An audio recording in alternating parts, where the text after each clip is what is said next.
Une réflexion personnelle. Certains des moments les plus importants de nos vies arrivent déguisés en tâches ordinaires. Un homme se rend en ville pour des provisions. Il rentre chez lui avec quelque chose dont il ignorait avoir besoin. C'est une histoire de seconde chance, pas le genre spectaculaire que l'on voit dans les films, mais le genre discret qui vous surprend quand vous ne vous y attendez pas. C'est l'histoire d'un éleveur solitaire, d'une femme abandonnée et d'un choix fait à un dépôt de train par un après-midi brûlant d'août dans le territoire du Dakota. 1884. Parfois, la pitié ressemble à du pragmatisme. Parfois, un foyer vous trouve quand vous avez cessé de le chercher. Histoire. La foule sur le quai de la gare s'est écartée comme du bétail effrayé quand Silas s'est frayé un chemin. Elle était assise sur une malle de voyage, le dos droit malgré la chaleur. Pendant ce temps, où Miller's Crossing chuchotait autour d'elle, son costume de laine verte n'était pas de saison pour un mois d'août. Un sac de voyage était à ses pieds. Une boîte à chapeau avec des roses de soie fanées était en équilibre sur ses genoux. Mademoiselle Hartley, je vous l'ai déjà dit, disait le chef de gare en s'essuyant les mains sur son tablier. Je ne peux rien faire. L'homme qui vous a fait venir est décédé il y a 2 semaines. Pneumonie. La mâchoire de la femme se serra. Elle ne pleura pas. Vous avez de la famille à qui télégraphier? Elle secoua la tête une fois. Le chef de gare haussa les épaules. Eh bien, ce n'est plus mon problème, alors. Silas sentit ses mains se serrer en poing. Quand s'était-il soucié de quelque chose au point de serrer les poings pour la dernière fois? D'où nous regardez-vous aujourd'hui? Il y a quelque chose dans les histoires de seconde chance. Elles semblent nous trouver exactement quand nous en avons le plus besoin. Les femmes se rassemblaient comme des poules autour de maïs renversé. Les ombrelles inclinées, les éventails s'ouvrant d'un coup sec. Pauvre créature. Une épouse par correspondance, j'ai entendu. Que va-t-elle faire maintenant? Ce n'était pas de la pitié, c'était un spectacle. Silas se tenait au bord du quai. Les rouleaux de fil de fer barbelés s'enfonçaient dans son épaule là où il les avait jetés. La femme, Mademoiselle Hartley, n'avait pas bougé.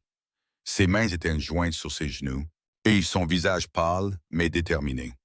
Une femme en robe de calicot bleu se pencha vers sa compagne. C'est de la marchandise abîmée maintenant, n'est-ce pas bon? Les mots portèrent. Silas vit les jointures de Mademoiselle Hartley blanchir sur la poignée du sac de voyage, mais son menton resta levé. La femme du chef de gare sortit du guichet, s'essuyant la farine des mains. Mademoiselle Hartley, il y a une pension à Bismarck. La diligence part demain. Je pourrais... Non, merci. La voix de la femme était calme, ferme. Mais vous ne pouvez pas simplement... Je me débrouillerai. La bouche de la femme se pinça. Elle se détourna dans un frou-froutement de jupe. Silas déplaça les rouleaux de fil. Ce n'était pas son affaire. Il avait 8 miles à parcourir avant la nuit. Une clôture à réparer, une jument à nourrir. La femme se leva, lissa sa jupe avec des mains gantées. Les gants étaient reprisés au pouce. Il remarqua une réparation professionnelle. De petits poings. Elle se pencha pour soulever la malle. Trop lourde. Elle chancela. Personne ne bougea pour l'aider. La mâchoire de Silas se contracta. Pendant 5 ans, il avait gardé la tête basse. Il n'avait parlé à personne, n'avait eu besoin de personne. La ferme, la jument et le silence, cela suffisait. Cela avait suffi. Il posa les rouleaux de fil. Ses bottes résonnèrent bruyamment sur les planches du quai alors qu'il la traversait. Elle leva les yeux, des yeux bruns, directs, qui le jaugeaient. Il retira son chapeau, réalisant que ses cheveux devaient être en bataille là où la sueur les avait collés. Quand s'était-il soucié de son apparence pour la dernière fois? « Madame », sa voix sortit rauque. Il s'éclaircit la gorge. « Vous avez de la famille à qui télégraphier? » Elle étudia son visage un long moment. La foule s'était tue, observant. « Pas de famille, monsieur. » Silas, juste Silas. Son menton se leva légèrement. « Pas de famille, monsieur Silas. » Il regarda la malle, le sac de voyage, la boîte à chapeau avec ses roses fanées. Il regarda de nouveau son visage, ni brisé, ni suppliant. Les mots sortirent avant qu'il n'ait décidé de les dire. « Eh bien, j'ai une propriété. » Ses yeux ne quittèrent pas son visage. « Une propriété, » répéta-t-elle. Silas sentit la foule se rapprocher. La femme du chef de gare avait cessé de faire semblant de balayer. 2 hommes de chez Garvin's Feed s'appuyaient contre le mur du dépôt, les bras croisés. « Une ferme, dit-il, à 8 miles au nord-ouest. Elle attendit. Il n'était pas hostile, juste en train de la jauger.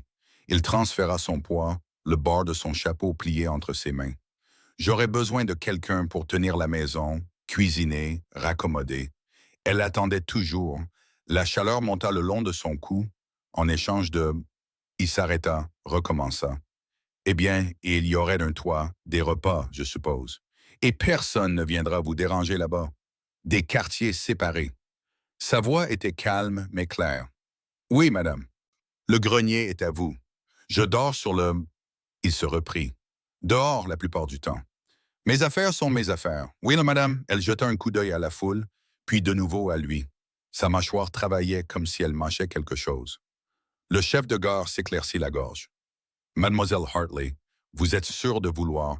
J'accepte, Monsieur Silas. Et elle tendit la main. Le gant reprisé avait une petite tache près du poignet. De l'encre, ou peut-être du thé. Mais Silas fixa sa main un instant de trop, puis la serra. Sa poignée était ferme malgré les os délicats qu'il pouvait sentir à travers le coton. « J'ai un chariot à l'arrière, dit-il. Je vais le chercher. » Il relâcha sa main, se tourna. La foule s'écarta de nouveau. Il pouvait sentir leurs yeux sur son dos alors qu'il se dirigeait vers la ruelle derrière le dépôt. Ses mains tremblaient. Il serra les poings, les relâcha. Quand avait-il touché une autre personne pour la dernière fois? Le prêtre à l'enterrement de Sarah? Peut-être 5 ans. Le chariot était là où il l'avait laissé, attaché au poteau d'attelage. Les rouleaux de fil étaient dans la benne avec 2 sacs de sel gemme. La jument leva la tête, les oreilles en avant. « On prend d'une passagère, S, dit-il. » Sa voix semblait étrange dans la ruelle vide. Il conduisit le chariot jusqu'à l'avant du dépôt. La foule avait grossi. Des femmes chuchotaient derrière leurs mains. Des hommes étudiaient leurs bottes ou le ciel. N'importe où, sauf Mademoiselle Hartley, qui se tenait toujours à côté de sa malle. Silas serra le frein. Il descendit. « Je vais m'en occuper, » dit-il en se dirigeant vers la malle. Elle recula. « Laissez-le faire. » Il se pencha, saisit les poignées en cuir, souleva. C'était lourd, plus lourd que ça en avait l'air. Des livres, peut-être. Ou, il ne se permit pas de se demander. Il la hissa dans la benne du chariot, la cala contre des sacs de sel. Elle garda le sac de voyage et la boîte à chapeau. Il lui offrit sa main pour l'aider à monter. Elle la regarda, puis regarda la roue du chariot. Elle agrippa la roue, se hissa avec sa main libre et monta toute seule. Elle réussit à gérer le sac de voyage et la boîte à chapeau sans rien laisser tomber. La main de Silas retomba le long de son corps. Il fit le tour du côté du conducteur, monta, déroula les rênes de la poignée de frein. « Attendez. » La femme du chef de gare se précipita, tenant un petit paquet enveloppé dans du papier brun. « Quelques biscuits pour la route. » Mademoiselle Hartley les prit. « Merci, Madame Fletcher. » Mary Fletcher. Le visage de la femme était pincé par quelque chose qui aurait pu être de l'inquiétude ou de la désapprobation. Difficile à dire. Merci, Madame Fletcher. Silas relâcha le frein, claqua la langue. La jument s'engagea dans les traits. Le chariot cahota en avant. Ils passèrent devant le dépôt de grains, devant le saloon avec son enseigne peinte. Ils passèrent devant la forge du forgeron, d'où la fumée s'élevait paresseusement dans l'air calme. Au bord de la ville, une voix porta clairement à travers la distance. Eh bien, c'était Madame Fletcher, assez fort pour être sûr qu'ils entendent. Il achète de la marchandise abîmée à bas prix, n'est-ce pas? Des rires se propagèrent dans la foule. Silas sentit sa mâchoire se serrer. Ses mains se crispèrent sur les rênes. Le cuir craqua. À côté de lui, Mademoiselle Hartley était assise parfaitement immobile. Mais ses jointures étaient devenues blanches là où elle agrippait le sac de voyage. La ville disparut derrière eux. La poussière s'élevait des roues, suspendue et dorée dans le soleil de fin d'après-midi. Des sauterelles cliquetaient dans l'herbe sèche des 2 côtés de la route. Les sabots de la jument maintenaient un rythme régulier. Un mile passa, puis un autre. Le silence entre eux était différent du silence que Silas avait connu ce matin-là. Ce silence avait été vide. Celui-ci était plein. « De quoi? » Il ne pouvait pas le dire. Mademoiselle Hartley bougea sur le siège. Le chariot n'avait pas de ressort. Chaque ornière secouait le châssis. « C'est encore loin? » demanda-t-elle. « Encore 6 miles. » Elle hocha la tête, cala plus solidement la boîte à chapeau sur ses genoux. « La malle, dit-elle après un autre demi-mile. Elle est fermée à clé. »« D'accord, elle reste fermée à clé. » Il lui jeta un coup d'œil. Son profil se découpait nettement sur le ciel infini. Le menton levé, les épaules en arrière malgré les secousses. Vos affaires sont vos affaires, dit-il. J'ai donné ma parole. Ses épaules s'abaissèrent légèrement, pas beaucoup, mais il le remarqua. Le soleil était plus bas maintenant. Les ombres s'étiraient longuement sur la prairie. Un faucon décrivait des cercles au-dessus de leur tête, profitant des courants thermiques que Silas ne pouvait pas sentir ici, dans la chaleur. La femme, celle que vous avez perdue, dit Mademoiselle Hartley. Comment s'appelait-elle? Les mains de Silas s'immobilisèrent sur les rênes. La jument continuait de marcher, suivant les ornières qu'elle connaissait. Il n'avait pas prononcé son nom à voix haute depuis il ne se souvenait plus combien de temps. Sarah, dit-il. Le mot semblait étrange dans sa bouche. Elle s'appelait Sarah. Mademoiselle Hartley hocha la tête. Elle ne posa pas d'autres questions. La cabane apparut comme une forme sombre à l'horizon. Petite, solitaire. Une fenêtre attrapant les derniers rayons du soleil. Silas sentit sa poitrine se serrer. Qu'avait-il fait en amenant une étrangère dans cet endroit, dans la maison de Sarah? Mais Sarah était partie et la cabane se mourait avec lui. De la poussière, du silence et rien qui ne pousse. Il arrêta la jument devant le porche. Mademoiselle Hartley regarda la cabane, la cour nue, la prairie s'étendant à l'infini dans toutes les directions. Son visage ne montrait rien. Elle descendit avant qu'il ne puisse offrir son aide à nouveau. Elle se tenait là, tenant son sac de voyage et sa boîte à chapeau, attendant. Silas sauta à bas du chariot, alla à la benne, saisit les poignées de la malle. Plus lourde qu'avant, semblait-il. Il la porta sur les 3 marches du porche, la posa. Le bois gémit sous le poids. Il ouvrit la porte de la cabane. L'odeur le frappa. Poussière, vieux café et le renfermé particulier d'un endroit où rien ne vit, où personne ne respire sauf un homme. À peine, il s'écarta pour la laisser entrer la première. Elle s'arrêta sur le seuil. Ses yeux parcoururent la pièce unique. Le poêle froid, la table avec une seule chaise, l'étagère avec ses rangées presque vides, le coin où se trouvait son lit de camp, la couverture en désordre et l'échelle menant au grenier. « Le grenier est par là, » dit-il en montrant le haut. Elle regarda l'échelle, sa malle sur le porche, puis lui. « Je vais de la monter, dit-il. Elle est lourde, j'ai remarqué. » Quelque chose qui aurait pu être presque un sourire toucha le coin de sa bouche, puis disparut. Elle monta la première à l'échelle, sa jupe la gênant. Elle y parvint, disparut dans l'obscurité au-dessus. Silas traîna la malle jusqu'au pied de l'échelle, l'inclina, passa son épaule dessous. Il lui fallut 3 essais pour la monter. Ses épaules le brûlaient. La sueur lui coulait dans les yeux en haut. Elle tira la malle pour le reste du chemin dans le grenier. Il redescendit. Sa chemise était trempée. Quand il leva les yeux, elle se tenait à l'ouverture du grenier, le regardant. « Monsieur Silas, dit-elle, je travaillerai dur. Je mériterai ma place. Je n'en doutais pas, et j'aurais besoin d'eux. » Elle s'arrêta, reprit. « Y a-t-il un puits derrière? » L'eau est bonne. Elle hocha la tête, recula de l'ouverture. Silas se tenait seul dans la cabane. C'était la même cabane dans laquelle il s'était réveillé ce matin-là. Même mur, même poussière, même vide. Mais l'air avait changé. Quelque chose respirait ici maintenant, à part lui. Il se dirigea vers la porte. Il avait besoin d'air, besoin d'espace. Sur le porche, il retira son chapeau, passa sa main dans ses cheveux. Qu'avait-il fait? Au-dessus de lui, à travers la fenêtre du grenier, il entendit un bruit. Le grattement d'un couvercle de malle qui s'ouvre, puis se ferme. Puis le clic distinct d'une serrure qui s'enclenche. Quoi qu'elle ait apporté avec elle, elle avait l'intention de le garder caché. Silas resta sur le porche jusqu'à ce que le ciel devienne violet. Les criquets commencèrent leur chant du soir. La jument bougea dans l'enclos, attendant son grain. Il la nourrit, vérifia l'abreuvoir, longea la clôture dans la lumière déclinante, même s'il l'avait vérifié 2 jours auparavant. Quand il ne put plus retarder, il retourna à la cabane. La lampe était allumée dans le grenier. Il pouvait voir la lueur à travers les fentes du plancher au-dessus de sa tête. Oui, il alluma la lampe sur la table. L'odeur de soufre de l'allumette flottait dans l'air immobile. Il regarda son lit de camp dans le coin, la couverture tordue, l'oreiller sans taille. Le poêle était froid. Il était froid depuis... Il ne se souvenait plus de la dernière fois qu'il avait fait un feu pour autre chose que du café.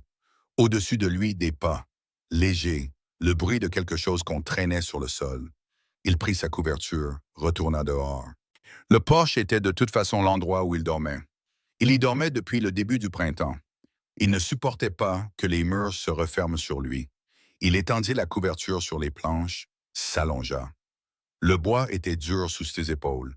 La lumière de la lampe de la fenêtre du grenier se déversait sur la cour. Un rectangle de jaune sur la poussière. Puis elle s'éteignit. Il l'entendit bouger là-haut pendant un moment. Puis le silence. Les étoiles apparurent. Plus d'étoiles qu'une personne ne pourrait en compter dans une vie. Silas savait. Il avait essayé ses premiers mois après la mort de Sarah. Il ferma les yeux. La jument hennit doucement depuis l'enclos. Un coyote appela de quelque part au loin. Un autre répondit. Silas ne dormit pas. Quand le ciel commença à grisonner, il se leva, plia la couverture, la posa sur la rampe du porche. Il devait vérifier la clôture sud. Les coyotes l'avaient testé. Il scella la jument dans le noir. La sortit doucement pour que le grincement du cuir ne réveille personne. La prairie était argentée de rosée. Son souffle formait des nuages dans l'air froid. Il ne revint que lorsque le soleil fut haut. Clara se réveilla dans un silence si complet qu'il semblait exercer une pression sur ses oreilles. Le grenier était sombre. Une petite fenêtre. Des grains de poussière flottaient dans le rayon de soleil qui passait à travers. Elle s'assit. Elle avait mal au dos. Le sol était dur sous la fine paillasse qu'elle avait trouvée pliée dans un coin. Sa propre malle était là où elle l'avait laissée, fermée à clé, poussée contre le mur. Mais il y avait une autre malle dans le coin opposé. Plus vieille, les lanières de cuir craquelées et fendues. Elle avait été trop fatiguée pour la remarquer la nuit dernière. Clara se leva, lissa sa jupe. Elle était froissée pour avoir dormi dedans. Elle avait été trop épuisée pour se changer. Elle regarda l'autre malle un long moment, puis elle la traversa. Les lanières n'étaient pas bouclées. Le couvercle se souleva facilement. À l'intérieur, un tablier plié, en calicot. L'indigo était presque délavé jusqu'au gris. Elle le souleva avec précaution. En dessous, une robe de bébé en coton blanc, jaunie par le temps. De la dentelle au col, faite à la main, si petite que ses deux mains auraient pu la tenir. Un paquet de lettres liées par une ficelle. Elle ne les toucha pas. Au fond, un ferrotype dans un cadre en bois. Une femme, jeune, les cheveux tirés en arrière sévèrement, mais ses yeux étaient bienveillants. Elle souriait légèrement, comme si elle essayait de ne pas rire de quelque chose que le photographe avait dit. Clara reposa le tablier avec soin, referma le couvercle. Ses mains tremblaient. Elle descendit l'échelle. La cabane était vide, froide. Le poêle était éteint. Pas même de braise. Sur le manteau de la cheminée, un briquet à silex et de l'amadou. Les doigts de Clara se souvinrent devant son esprit. La cuisine de sa grand-mère. Frappe vers le bas, ma fille. Pas en travers, et garde l'amadou près. L'étincelle prit. Le petit bois fuma, puis s'enflamma. Elle l'alimenta avec soin, des bâtons plus gros, puis du bois fendu de la caisse à côté du poêle. Le feu crépita. La chaleur commença à se répandre. Elle regarda la cabane correctement pour la première fois. Une fenêtre orientée à l'est, un rideau en sac de farine, gris de poussière. Une table avec une chaise, des étagères presque vides, un sac de semoule de maïs, une boîte de café, rien d'autre. Le lit de camp dans le coin, défait, de la saleté sur le sol, entré et jamais balayé, et des mouches mortes. 5 d'entre elles, les pattes en l'air. Clara trouva un chiffon sous le support du lavabo. Il était raide de vieille saleté. Elle alla au puits. Le seau était là, sur sa corde. Elle le descendit, entendit le plouf, le remonta. L'eau était claire, froide. Elle trempa le chiffon, l'essora. De retour à l'intérieur, elle essuya le rebord de la fenêtre. Les mouches mortes allèrent dans sa paume. Elle les jeta par la porte. Elle lava la fenêtre. Le chiffon en ressortit noir. Les étagères ensuite. Elle descendit le sac de semoule de maïs. Des crottes de souris se dispersèrent sur le bois. Elle les gratta avec un bâton. Essuya tout avec le chiffon humide. Le sac de semoule de maïs avait des trous rongés dans le coin inférieur. Elle noua fermement le tissu au-dessus des trous. Ses genoux lui faisaient mal à force d'être à genoux. L'eau dans le seau devint grise. Elle la jeta dehors, prit de l'eau fraîche, frotta le sol. Le soleil monta plus haut. Le savon de soude lui brûla les mains à vif. Son dos lui donnait l'impression qu'il allait se briser. Elle travailla pendant la chaleur de midi. La sueur coulait sur ses tempes, sa robe collait à son dos. Les étagères, le rebord de la fenêtre à nouveau, la table, les pieds de la chaise, le cadre du lit de camp, chaque surface. En fin d'après-midi, le sol était propre, les étagères essuyées, la fenêtre assez claire pour voir à travers. La cabane sentait différemment, l'odeur du travail, du bois humide et de quelque chose qui vivait à nouveau ici. Clara s'assit sur la marche du porche. Ses mains étaient rouges, son dos lui faisait mal. Elle avait soif, mais il n'y avait pas de tasse sauf celle en étain sur l'étagère, et elle n'avait pas demandé si elle pouvait l'utiliser. Elle but dans ses mains en coupe au puits. L'eau était si froide qu'elle lui fit mal aux dents. Dans son sac de voyage à l'étage, il y avait une petite bouteille de vinaigre. Elle l'avait apportée. Elle ne se souvenait plus pourquoi maintenant. Cela semblait important à Saint-Louis. Elle monta à l'échelle, la trouva enveloppée dans un jupon, et là, sous le vinaigre, de petits sachets en tissu. Elle en ouvrit un. De l'achillée millefeuille séchée. Un autre contenait de la racine de consoude, un troisième, de l'écorce de sol. La voix de sa grand-mère. Apporte toujours les bases, ma fille. L'achillée pour les saignements, la consoude pour les fractures, le sol pour la douleur. Elle les rangerait plus tard. Pour l'instant, elle avait du nettoyage à finir. Elle redescendit avec le vinaigre, mélangea vinaigre et eau dans le seau, lava à nouveau la fenêtre. Cette fois, elle brillait. La lumière inondait la cabane comme elle ne l'avait pas fait depuis des années. Clara recula, regarda ce qu'elle avait fait. Ce n'était pas grand-chose. La cabane était encore rustique, encore nue, mais elle était propre. Elle trouva de la semoule de maïs dans un sac, la mélangea avec de l'eau et une pincée de sel d'un bocal. Elle fit des galettes, les fit frire dans la poêle suspendue à un clou. L'odeur emplit la cabane. C'est à ce moment-là qu'elle entendit la jument dehors. Anne-Silas s'arrêta sur le seuil. La cabane était différente, lumineuse, la fenêtre propre, le sol balayé et l'odeur. Il n'y avait pas grand-chose avec quoi travailler, dit Clara depuis le poêle. J'ai fait avec. Elle avait les manches retroussées, ses cheveux se détachaient de ses épingles. Il y avait une tache de saleté sur sa joue. Silas hocha la tête. Il ne semblait pas trouver ses mots. Il alla au lavabo. Elle l'avait posé sur le support près de la porte. Oh, il n'avait pas su que ce support était destiné à un lavabo. Il l'utilisait pour poser son fusil. Le lavabo était plein d'eau propre. Un morceau de savon à côté. Il se lava les mains. Le savon sentait la soude, fort, propre. Clara posa une assiette sur la table. 3 galettes de maïs, de la vapeur s'en échappant. « Asseyez-vous, dit-elle. » Il s'assit. Elle ne s'assit pas. Elle resta juste près du poêle à regarder. Il prit la fourchette, coupa un morceau, le mit dans sa bouche. Semoule de maïs. Vaisselle et un peu de brûlé de la poêle. Simple. Mais c'était chaud et quelqu'un l'avait fait pour lui. C'est très bon, dit-il, je suppose. Elle hocha la tête, quelque chose dans ses épaules se détendit. Il mangea et leva la poêle. Le grattement du chiffon sur le fer était le seul son. Quand il eut fini, il se leva. Très obligé. Il y a du café, si vous voulez. Il regarda la cafetière sur le poêle. Quand avait-elle fait du café? Le matin? Peut-être, dit-il. Il alla à la porte, s'arrêta. La cabane, c'est... Vous avez fait du bon travail. C'est mon travail. Pourtant, vous avez fait du très bon travail. Il sortit sur le porche, s'assit dans le fauteuil à la bascule. Il grinça sous son poids, le même grincement qu'il faisait depuis 5 ans. Mais à l'intérieur, la lumière de la lampe vacillait, et il pouvait l'entendre bouger. De petits bruits, des bruits domestiques. Les criquets commencèrent. Clara vint à la porte. « Monsieur Silas, où dormez-vous? » « Ici, la plupart du temps. »« Pas en hiver aussi? » Il avait prévu de régler ça quand l'hiver arriverait. Je me débrouillerais. Elle resta silencieuse un moment. C'est stupide. Peut-être.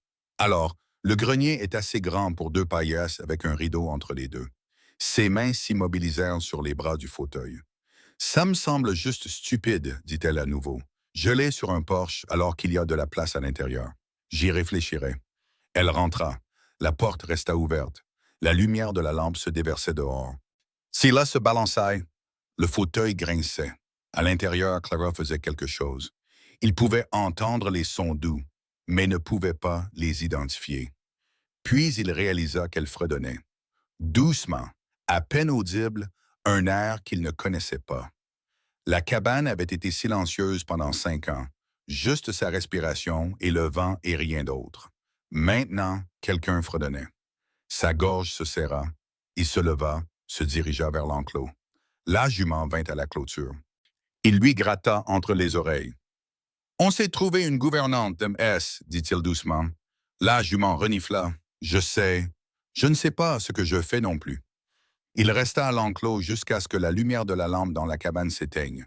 Puis il alla sur le porche, étendit sa couverture, s'allongea. Au-dessus de lui, dans le grenier, il entendit des pas, puis le grattement de quelque chose de lourd qu'on déplaçait. Sa malle, elle la mettait entre elle et le mur, toujours fermée à clé, et gardant toujours ce qu'il y avait à l'intérieur caché de lui. Mais le matin, quand il entra pour prendre un café, il vit quelque chose de nouveau près du seuil. De petites pousses vertes, 4 d'entre elles, plantées dans la terre. Elle avait planté quelque chose, dans la cour nue où rien n'avait poussé depuis 5 ans. Il resta là à les regarder, puis il alla au puits, remplit la tasse en étain, versa de l'eau sur les pousses. La terre la but, sombre et assoiffée. Quand il leva les yeux, Clara était à la fenêtre, le regardant arroser ses graines. Leurs yeux se croisèrent à travers la vitre. Elle ne sourit pas, mais elle hocha la tête une fois et il lui rendit son signe de tête. Septembre passa à octobre. Les matins avaient maintenant du givre. 1 semaine passa, puis 2. Silas partait avant l'aube chaque matin. Il revenait au crépuscule, trouvait de la nourriture chaude sur la table, des sols propres. Ses vêtements étaient raccommodés et pliés sur la chaise. Il parlait peu. Merci. De rien. La pluie arrive. Je la sens. Mais la cabane changeait. Clara avait frotté chaque surface, trouvé des tissus dans la grange, les avait lavés, les avait suspendus pour sécher sur la clôture. Les pousses vertes près de la porte étaient devenues des soucis. Il réalisa que de petits bourgeons se formaient. Le 15e jour, Silas longea la clôture nord. Un bout de fil de fer barbelé s'était détaché. Il descendit de cheval, le rattacha. Le fil mordit à travers son gant, lui coupa la paume. Il l'enveloppa dans son mouchoir, continua à travailler. Sally boitait de la patte avant gauche depuis des jours. Rien de grave, juste une légère claudication. Il vérifierait ça correctement quand il aurait le temps. Sur le chemin du retour, il passa près du ruisseau. Les berges étaient épaisses de fleurs sauvages. Des campanules des prairies. Leur saison était presque terminée. Il s'arrêta, les regarda. Sarah avait adoré les campanules. Elle en cueillait chaque fin d'été. Elle les mettait dans des bocaux dans la cabane. Il descendit de cheval, retira ses gants, commença à cueillir. Les tiges étaient plus dures qu'elles n'en avaient l'air. Ses paumes coupées le piquaient. Il cueillit quand même. Les fleurs étaient délicates, d'un bleu pâle, commençant déjà à se faner dans sa main. Quand il eut un bouquet, maladroit, inégal, il remonta à cheval, les tenant avec précaution sur le chemin du retour. À la cabane, il s'arrêta dehors. Hop, écouta. Clara fredonnait quelque chose, un hymne peut-être. Il attacha la jument, apporta les fleurs à l'intérieur. Clara leva les yeux du poêle. Son regard se posa sur les campanules. Silas les posa sur la table, resta là, son chapeau dans son autre main. Les fleurs semblaient pathétiques maintenant, se fanant, mourant. « J'ai trouvé ça, dit-il près du ruisseau. Elle s'essuya les mains sur son tablier, le vieux tablier de Sarah. Achille l'avait trouvé un matin sur le point de demander la permission de l'utiliser. Il avait juste hoché la tête, s'était détourné avant que sa gorge ne se noue. Elle s'approcha de la table, toucha les pétales d'un doigt. « Des campanules, dit-elle. La saison est presque finie. » Elle hocha la tête. Elle alla à l'étagère, trouva un bocal Mason, celui qu'il utilisait pour les clous. Elle vida les clous dans une boîte en fer blanc, alla au puits, remplit le bocal d'eau. Elle revint, arrangea les fleurs. Ses mains bougeaient avec précaution, positionnant chaque tige, ajustant. Les campanules se redressèrent dans l'eau, toujours en train de se faner, mais plus lentement maintenant. Elle posa le bocal au centre de la table. Les pétales bleus attrapaient la lumière de la lampe. « Merci, dit-elle. » Silas hocha la tête. Il retourna dehors avant que sa gorge ne se noue. Cette nuit-là, sur le porche, il pouvait voir le bocal à travers la fenêtre. Le bleu était une tache de couleur dans la lumière de la lampe. Clara trouva sa chemise le lendemain matin. Elle avait rassemblé le peu de linge qu'il y avait. La chemise était sur un clou près de la porte où il l'avait accrochée des jours auparavant et oubliée. Elle la souleva. Toute la manche gauche était déchirée, du fil de fer barbelé à en juger par l'aspect. La déchirure allait de l'épaule au coude. Le tissu était déchiqueté. Elle la porta au grenier. Elle trouva sa boîte à couture dans ce sac de voyage. Le fil était fin mais solide, du lin de sa grand-mère. Elle enfila l'aiguille près de la fenêtre du grenier, tendit le tissu. Le premier point entra net, puis le deuxième. Elle travaillait lentement, de petits points rapprochés, le genre qui tiendrait. La voix de sa grand-mère dans sa tête. Ne te presse pas, ma fille. Fais-le bien ou ne le fais pas du tout. La lumière déclina. Elle alluma la lampe, continua à coudre. Le fil était précieux. Elle avait 2 bobines, c'était tout. Mais cela devait être fait. La déchirure était trop grande pour être laissée. Quand elle eut fini, elle souleva la chemise. Les points étaient presque invisibles. Juste une fine ligne là où la déchirure avait été. Plus solide maintenant qu'auparavant. Elle la plia, la descendit, la posa sur la chaise près de la porte. Le matin, elle avait disparu. Cet après-midi-là, elle était au puits quand elle entendit la jument. Elle leva les yeux. Silas portait la chemise raccommodée. Il la vit regarder, toucha brièvement la manche, hocha la tête une fois, puis il alla à la grange. Clara remonta le seau. L'eau éclaboussa par-dessus le bord, froide sur ses mains. Le potager était derrière la cabane, un carré de 20 pieds, bordé de pierres. Rien n'y poussait maintenant, sauf des mauvaises herbes, du chardon, de l'amarante et du liseron entrelacés, montés en graines. Clara l'avait vu le premier jour, avait posé des questions à ce sujet. Le jardin de ma femme, avait dit Silas avant de s'éloigner. Clara ne demanda plus. Mais aujourd'hui, elle sortit, resta à regarder l'enchevêtrement. Elle alla à la grange, trouva une houe appuyée contre le mur. Le manche en carrier était usé et lisse, la lame encore tranchante. Elle l'apporta au jardin, l'enfonça dans le sol. Les mauvaises herbes avaient des racines aussi profondes que son avant-bras. Elle creusa, tira, les jeta de côté, creusa à nouveau. Son dos commença à lui faire mal. Elle continua. Le sol était dur, cuit par le soleil d'été. Chaque mauvaise herbe lui résistait. Le soleil monta. La sueur coulait sur ses tempes, entre ses omoplates. Elle reconnut certaines des plantes le long du bord du jardin. De l'achillée millefeuille, de la petite oseille, du plantain, toutes des pousses spontanées. Sa grand-mère lui avait appris à reconnaître les plantes utiles. N'arrache pas tout, ma fille. L'achillée arrête les saignements. Le plantain tire le poison des blessures. Ma grand-mère a appris du maréchal Ferrand du village. Il lui apprenait ce qui aidait les animaux. Elle lui apprenait ce qui aidait les gens. Même plante, différentes doses. Elle laissa l'achillée, arracha le reste. Elle entendit des bruits de bottes, leva les yeux. Silas se tenait au bord du jardin. Il avait une pelle. Ça pourrait être retourné, dit-il. Il n'attendit pas de réponse. Il enfonça simplement la pelle, souleva, retourna la terre. Clara retourna à la houe. Bon, ils travaillèrent sans parler. Elle arrachant les mauvaises herbes, lui retournant la terre. Le rythme s'installa. Creuser, tirer, jeter. Creuser, tirer, jeter. Une alouette des prés chanta quelque part dans l'herbe. « Qu'est-ce que vous plantiez avant ?» demanda Clara. La pelle de Silas s'arrêta. Des tomates, des haricots, des oignons. Pratique. Sarah voulait des fleurs. Je lui ai dit que les légumes avaient plus de sens. Il enfonça la pelle plus fort. On pourrait faire les deux, dit Clara. Oui, on pourrait. Ils travaillèrent jusqu'à ce que le soleil passe au zénith. La moitié du jardin était défrichée. Le tas de mauvaises herbes était plus haut que Clara. Elle se redressa. Son dos craqua. Ses mains étaient à vif à cause du manche de la houe. Silas se redressa aussi, s'essuya le front avec sa manche. « La pluie arrive, dit Clara. L'air avait changé, plus lourd, électrique. Cette odeur quand la pluie frappe la terre sèche, je le crois aussi. Le vent se leva, frais après la chaleur. Le ciel à l'ouest était violet foncé, presque noir. Des éclairs vacillaient à l'intérieur des nuages. « On ferait mieux de rentrer, dit Silas. Ils marchèrent vers la cabane. Le vent était plus fort maintenant, pliant l'herbe. Les premières gouttes tombèrent, grosses, chaudes, puis d'autres. Clara courut. Silas courut. Ils atteignirent le porche alors que le ciel s'ouvrait. La pluie martelait le toit. La cour se transforma en boue en quelques secondes. Ils se tenaient sur le porche, respirant fort.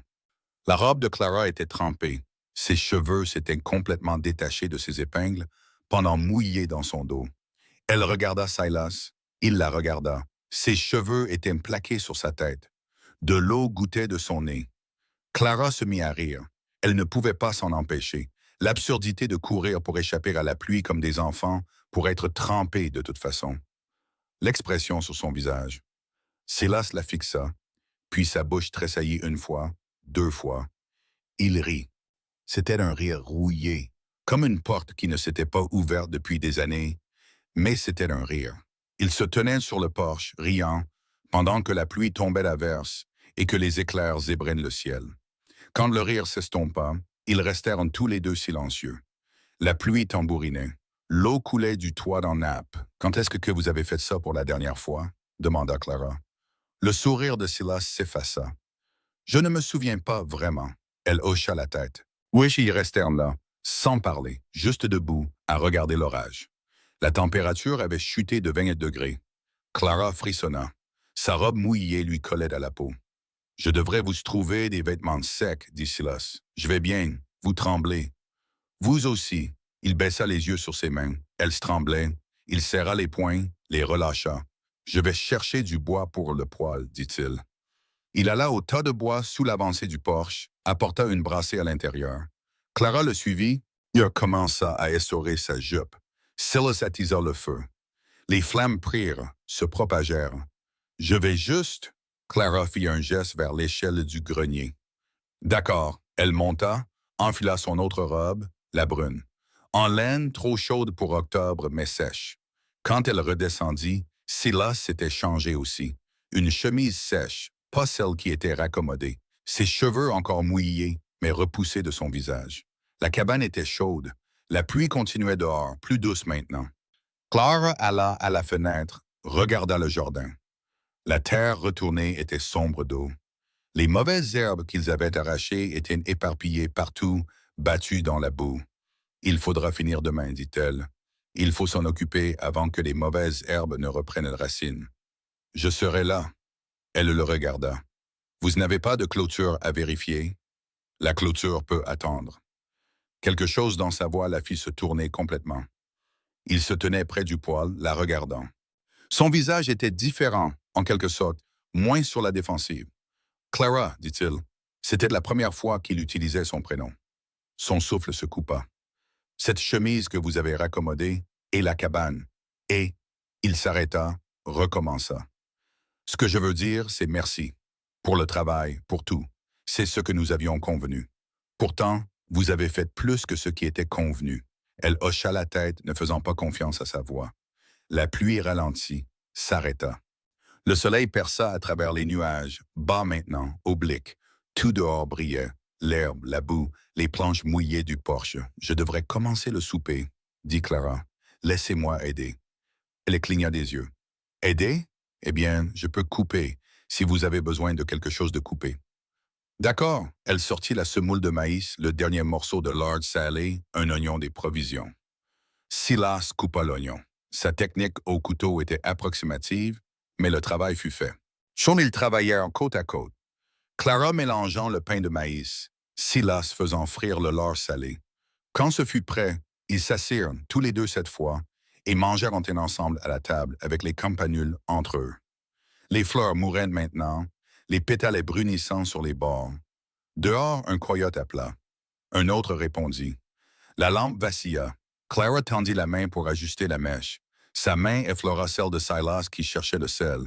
Tous deux se figèrent. Le contact dura peut-être 2 secondes, peut-être 3. Aucun ne se retira immédiatement. Ils restèrent simplement là, les mains se touchant, les yeux dans les yeux.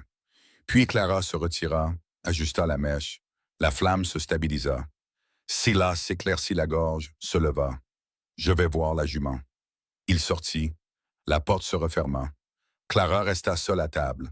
Sa main picotait encore là où sa peau avait touché la sienne. Elle regarda les campanules. Elle serait morte demain. Mais il les avait cueillies, était rentré prudemment pour ne pas les écraser. Les avait laissées pour elle sans un mot. Dehors, on entendit la jument hennir. La voix basse de Silas, lui parlant. Clara se leva, lava la vaisselle, rangea tout. Quand Silas revint, elle était déjà en train de monter à l'échelle du grenier. « Bonne nuit, dit-elle. »« Nuit. » Elle s'allongea sur sa paillasse, l'entendit bouger en bas. Le grincement de la porte, ses pas sur le porche, puis le silence. Elle ferma les yeux, sa main picotait encore. Demain, ils finiraient le jardin, retourneraient le reste de la terre, arracheraient le reste des mauvaises herbes. Ils travailleraient à nouveau côte à côte. Sa malle était contre le mur, fermée à clé. À l'intérieur se trouvait tout ce qu'elle avait apporté de Saint-Louis. Les graines qu'elle avait gardées, de petits sachets en tissu d'herbe séchés de sa grand-mère. Achillées, consoude, écorce de sol, des choses pour guérir. Et tout au fond, enveloppée dans une toile cirée, la lettre dont elle n'avait parlé à personne. Celle de son cousin, le poste de gouvernante, la porte de sortie. Elle ne l'avait pas brûlée, ne l'avait même pas ouverte. Elle l'avait juste gardée là, pliée en petits, bien cachée. Elle ne savait pas pourquoi elle l'avait gardée. Ou peut-être que si. Octobre devint froid. Les matins avaient un givre assez épais pour craquer sous les talons des bottes. Silas remarqua que Sally boitait de plus en plus de la pâte avant-gauche chaque jour. Sa claudication était pire. Il aurait dû la mettre au repos. Il aurait dû vérifier ça correctement. Mais il y avait toujours une clôture de plus à réparer. Une chose de plus à arranger. Il était à 3 miles de la cabane quand c'est arrivé. La jument a mal posé le pied dans un trou de chien de prairie caché dans les hautes herbes. Le son fut sec, net, comme une branche verte qui se casse. Sally hurla. Les chevaux ne hurlent pas souvent. Quand ils le font, c'est un son qui vous transperce. Aigu, ouais, terrible et anormal. Silas était descendu de selle avant même d'avoir pensé à bouger. La jument était à terre, se débattant. Sa patte avant gauche, celle dont elle boitait, était pliée à un angle qui lui retourna l'estomac. Il s'agenouilla, retira son gant, toucha la patte aussi doucement que possible. L'os était cassé. Il pouvait sentir où il s'était brisé. 2 morceaux là où il devrait y en avoir un. Mais la peau était intacte. Pas de sang, pas d'os qui dépasse. Juste l'angle anormal. La terrible anormalité de la chose, une fracture nette, c'était déjà ça. Pas assez. Sally hurla de nouveau, essaya de se lever, tomba. Ses yeux se révulsèrent de panique. « Doucement, ma fille, doucement. » Sa voix tremblait. « Je suis là. Doucement, maintenant. » Elle haletait. De l'écume se formait à sa bouche. La patte. Il se força à regarder à nouveau, cassé net sous le genou. Fracture simple. Aucun os ne perçait la peau. Si ça avait été une fracture ouverte, os à travers la chair, où elle n'aurait eu aucune chance, l'infection l'aurait emporté en quelques jours. Mais ça, il se leva, se dirigea vers l'endroit où son fusil était dans le fourreau de la selle. Le Winchester était chargé. Il le portait depuis 6 ans, l'avait utilisé 2 fois. Une fois pour abattre un cheval atteint de colique, une fois pour Sarah. À la fin, quand elle avait murmuré « S'il te plaît » et que le médecin les avait laissés seuls. Ses mains tremblaient alors qu'il sortait le fusil. Il retourna vers Sally. Elle avait cessé de se débattre, gisait là maintenant, les flancs se soulevant, le regardant avec ses yeux bruns qui lui avaient fait confiance pendant 6 ans. Il chambra une balle. Le clic métallique fut fort dans le silence de la prairie. Il leva le fusil, visa. La tête de Sally dans le réticule. Un seul tir, rapide. Miséricordieux, son doigt trouva la gâchette. Ne faites pas ça. Le mot vint de loin puis se rapprocha. Le doigt de Silas se figea. Clara courait à travers la prairie. Sa jupe relevée au-dessus de ses chevilles, montrant ses bottes, ses cheveux se détachant. Elle était dans le jardin. Il y avait de la terre sur sa robe, sur ses mains. « Ne faites pas ça, dit-elle à nouveau. À 20 pieds maintenant. 15. Il n'y a rien d'autre à faire. » Sa voix sortit. « Attendez, laissez-moi voir, s'il vous plaît. » Elle tomba à genoux à côté de Sally. La jument tressaillit, essaya de s'éloigner. Clara posa sa main sur le cou de Sally, et commença à faire un son bas, rythmé. Pas tout à fait un fredonnement, pas tout à fait un chant. Juste un son régulier et calme. La respiration de Sally ralentit, juste un peu. Les mains de Clara se déplacèrent sur la patte, douce, prudente. Elle toucha la fracture. Sally tressaillit, mais ne cria pas. C'est une fracture nette, dit Clara. C'est grave, mais elle leva les yeux vers lui. La peau n'est pas rompue. Aucun os ne dépasse. Une fracture nette.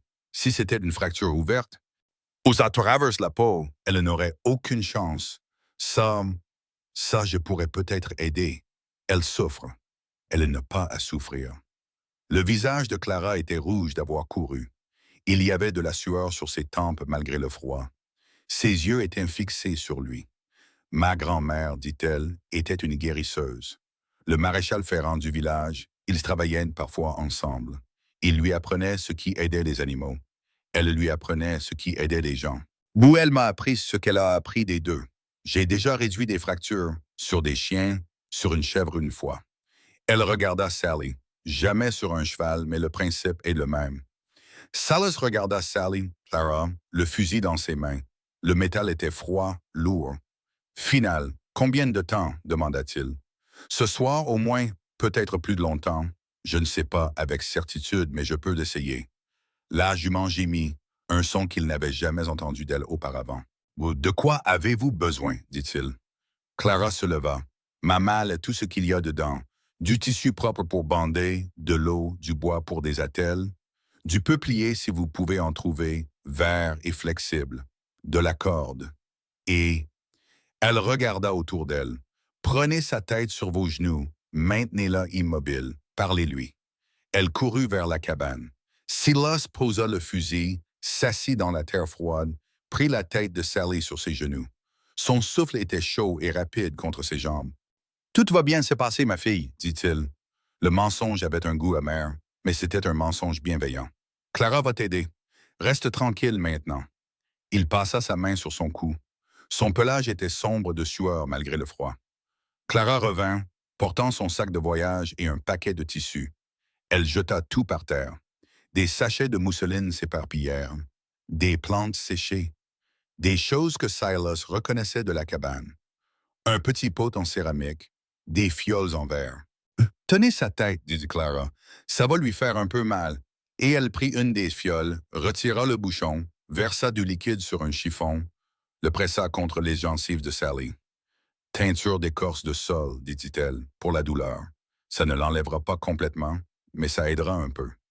La langue de Sally travailla contre le goût amer. Clara ouvrit un autre sachet, en sortit des feuilles séchées, les écrasa entre ses paumes. L'odeur était vive, verte. De l'achillée, dit-elle. Nos grand-mères disaient toujours, apporte de l'achillée, ça traite la plupart des choses. J'ai de la consoude aussi et du calendula pour la guérison. Elle mélangea l'achillée écrasée avec de l'eau de sa gourde. Elle fit une pâte, l'appliqua autour de la fracture. Doucement, ses doigts sachant quoi faire, même s'il n'y avait pas de saignement à arrêter. Maintenant, la partie difficile, dit-elle. Elle regarda Silas. Je dois la réduire. Alignez l'os correctement pour qu'il puisse guérir droit. Et c'est vous qui devez la tenir. Ne la laissez pas bouger, quoi qu'il arrive. Silas se déplaça, mit son poids sur le cou de Sally, ses bras autour de sa tête. Clara saisit la patte, une main au-dessus de la fracture, une en dessous. À 3, dit-elle. 1, 2. Elle tira à 2. Le cri de Sally déchira l'air. Elle se débattit. Silas la tint fermement. Il sentit sa force, sa terreur, le désespoir d'échapper à la douleur. Clara tira, fermement, sûre d'elle. Son visage crispé par la concentration. L'os grinça. Un se déplaça. Silas se sentit mal. Puis un léger clic. Les morceaux s'alignèrent. Clara se laissa tomber en arrière. Ses mains tremblaient, de la terre et de la sueur sur son visage. L'attelle, dit-elle. Sa voix était rauque. Silas ne pouvait pas lâcher Sally. La grange mûrait des branches de peuplier. Clara courut à nouveau, revint avec 4 branches, encore vertes, flexibles comme elle l'avait dit, et des bandes de tissu qu'elle avait déchirées dans quelque chose. Il ne savait pas quoi. Comme elle positionna les branches autour de la patte, 2 de chaque côté, les attacha avec les bandes de tissu. Ses doigts bougeaient vite et sûrement, les nœuds serrés. La respiration de Sally était saccadée, mais elle avait cessé de crier. Clara se rassit, s'essuya le front avec le dos de sa main, laissant une traînée de terre. « Et maintenant? » demanda Silas. « Maintenant, on attend, on surveille, on prie pour que ça tienne. Il ne pouvait pas la laisser là. » Pas sur le sol froid à 3 milles d'un abri. Il leur fallut 1 heure pour fabriquer un travois avec des poteaux de clôture et le manteau de Silas. 1 autre heure pour y installer Sally. Elle se débattit au début, la panique la rendant forte. Mais l'écorce de sol agissait maintenant, émoussant la douleur. Et finalement, elle les laissa la glisser sur le traîneau improvisé. Le retour fut lent, si lent. Chaque bosse faisait gémir Sally, chaque rocher sur le sentier. Au moment où ils atteignirent la grange, le soleil se couchait. Ils tirèrent Sally dans le plus grand box, le garnirent d'une épaisse couche de paille. Clara apporta de l'eau. Sally boit un peu. La plupart coula le long de sa mâchoire, mais une partie entra. Clara mélangea autre chose dans une tasse en étain. Plus d'écorce de sable, elle le fit boire à Sally. Les yeux de la jument étaient vitreux maintenant, de douleur, d'épuisement et de ce qu'il y avait dans le médicament. « Je resterai avec elle, dit Clara. Je resterai aussi. » Et ils s'assirent de part et d'autre du box. La grange était sombre. Silas alluma la lanterne, l'accrocha à un clou. Les ombres dansaient, les flancs de Sally se soulevaient et s'abaissaient, se soulevaient et s'abaissaient. Clara vérifia la telle, ajusta l'un des bandages, vérifia la patte au-dessus et en dessous de la fracture, cherchant de la chaleur, un gonflement. La nuit tomba, la température chuta. Silas apporta des couvertures de la cabane, une pour Sally, une pour Clara. Elle l'enroula autour de ses épaules, mais ne quitta pas le côté de la jument. Minuit. Les coyotes commencèrent leur cœur. Loin au début, puis plus près. Comme s'ils pouvaient en sentir la blessure, la faiblesse. La respiration de Sally changea, plus rapide, plus superficielle. La main de Clara se posa sur la poitrine de Sally. Son cœur s'emballe. Elle ouvrit le pot en céramique. À l'intérieur, une pâte verte, et sentant la terre et quelque chose d'amer. De la consoude, dit-elle, pour l'os lui-même. Ça l'aide à se ressouder. Elle l'étala sur le site de la fracture. La jument réagit à peine. Puis Clara sortit une autre fiole. De l'aubépine. Ma grand-mère l'utilisait pour les problèmes de cœur. Elle mesura des gouttes dans de l'eau, fit avaler une partie à Sally. « Où avez-vous appris tout ça? » demanda Silas. « Ma grand-mère. Les gens venaient la voir quand les médecins ne voulaient pas aider ou ne le pouvaient pas, parce qu'ils étaient pauvres ou... » La voix de Clara était douce. Ça ne lui importait pas pourquoi. Elle aidait simplement quiconque en avait besoin. Le maréchal Ferrand y passait parfois. Ils travaillaient ensemble. Elle avait appris de lui. Il avait appris d'elle. Elle vous a bien appris. Elle a essayé. Je n'étais pas toujours la meilleure élève. Je pensais que j'épouserais quelqu'un avec assez d'argent pour de vrais médecins. Clara caressa le cou de Sally. Je pensais que je n'aurais jamais besoin de tout ça. L'homme qui vous a fait venir possédait une épicerie. C'est tout ce que je savais de lui. C'est tout ce que je pensais avoir besoin de savoir. 1 heure du matin, 2 heures, 3 heures. Les yeux de Silas brûlaient à force de rester ouverts. Il cligna des yeux avec force, les força à rester grands ouverts. Clara travaillait toujours, vérifiant la respiration de Sally, la-t-elle, lui donnant de l'eau goutte à goutte. « Bah, vous devriez vous reposer un peu, » dit Silas. « Vous aussi. » « Je ne peux pas. Moi non plus. 4 heures du matin, le ciel à l'est commença à grisonner. Les yeux de Sally s'ouvrirent. Clara se pencha en avant. « Hé, ma fille, hé, maintenant! » La jument essaya de lever la tête. Elle y parvint de quelques centimètres, la laissa retomber sur la paille. Mais ses yeux étaient plus clairs qu'ils ne l'avaient été. Clara posa sa main sur la poitrine de Sally, la maintint là, ferma les yeux. « Son cœur est plus régulier, » dit-elle après un long moment. Le gonflement commence à diminuer. Les attelles tiennent. Elle regarda Silas par-dessus le corps de Sally. Son visage était pâle, épuisé, magnifique dans la lumière de l'aube qui filtrait par la porte de la grange. « Elle va vivre, » dit Clara. Quelque chose dans la poitrine de Silas, qui était resté bloqué pendant 6 ans, se brisa. Ses yeux le brûlèrent. Pas à cause de la veille. Il essaya de parler. Ne put pas. Essaya à nouveau. Rien ne sortit. Les larmes vinrent quand même. Chaudes, inattendues, irrépressibles. Il se pencha en avant, mit son visage dans ses mains, ses épaules tremblèrent. Il ne se souvenait pas de la dernière fois qu'il avait pleuré. Sur la tombe de Sarah, peut-être. Ou avant ça, quand il avait fait ce qu'elle avait demandé, ce que la pitié exigeait. quand il avait mis fin à ses souffrances de ses propres mains. Il avait pleuré alors. Et maintenant, pour une jument qui vivait, et pour une femme qui l'avait sauvée, pour la fissure dans le mur qu'il avait construit autour de lui. Clara bougea, tourna Sally, s'assit à côté de lui. Sa main toucha son épaule, légère, hésitante. Il tendit la main, couvrit sa main de la sienne. Ils restèrent assis comme ça, sa main sur son épaule, sa main sur la sienne. Sally respirant régulièrement dans la paille. Le soleil se leva. La lumière inonda la porte de la grange, transformant la poussière en or. Silas regarda Clara.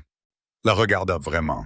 Son visage était sale, ses cheveux en désordre, du sang sur sa robe là où elle s'était agenouillée dans la terre, des cernes sombres sous ses yeux. Elle était de la plus belle chose qu'il ait jamais vue. « Vous l'avez sauvée, dit-il. Sa voix était brisée. « Nous l'avons sauvée. »« Non, vous. Votre savoir, votre... » Il ne trouvait pas de mots assez grands. « Ma grand-mère l'a sauvée, à travers moi. Sa main était toujours sur la sienne. Il ne la bougea pas, elle non plus. Sally bougea, est doucement, un bon son, un son vivant. Ils la regardèrent tous les deux. « Elle voudra bientôt se lever, dit Clara. Nous ne pouvons pas la laisser faire, pas avant des semaines. Il faut laisser cette os commencer à guérir correctement. Combien de temps? 4 semaines au moins, peut-être 5 avant qu'elle n'essaie de mettre du poids dessus. » Silas se leva, son dos protesta après des heures sur le sol de la grange. « Je vais chercher de l'eau fraîche et du grain, et du café, dit Clara. Du café fort. Du café fort. » Il se dirigea vers la cabane. Le soleil était complètement levé maintenant. La prairie était dorée. Les sauterelles commençaient leur chant matinal malgré le froid. À l'intérieur, il pompa de l'eau. Ses mains tremblaient à nouveau, différemment d'avant. Il les regarda, des mains de fermier, balafrées, rudes, des mains qui avaient été prêtes à tuer Sally. Qu'il l'aurait fait si Clara ne l'avait pas arrêté. Il remplit la cafetière, attisa le feu, mais son esprit était dans la grange. Sur le visage de Clara, à la lueur de la lanterne, sur ses mains travaillant toute la nuit. Sur sa voix, calme et sûre, même quand Sally hurlait. Sur sa main sous la sienne, chaude, réelle, toujours là alors qu'elle aurait pu se retirer. Quand le café fut prêt, il versa 2 tasses, fortes, noires, les apporta à la grange. Clara était assise avec Sally. Ses yeux étaient fermés, pas endormis. Ses lèvres bougeaient, priant peut-être, oui ou juste parlant à la jument. Silas lui tendit la tasse. Les yeux de Clara s'ouvrirent. Elle la prit. Leurs doigts s'effleurèrent. Elle ne se retira pas rapidement cette fois. Lui non plus. Ils burent en silence. Le café était chaud, amer et parfait. Elle aura besoin de surveillance, dit Clara. Pendant des semaines, l'os doit se ressouder correctement. On ne peut pas la laisser mettre du poids dessus trop tôt ou il se cassera à nouveau. Je resterai.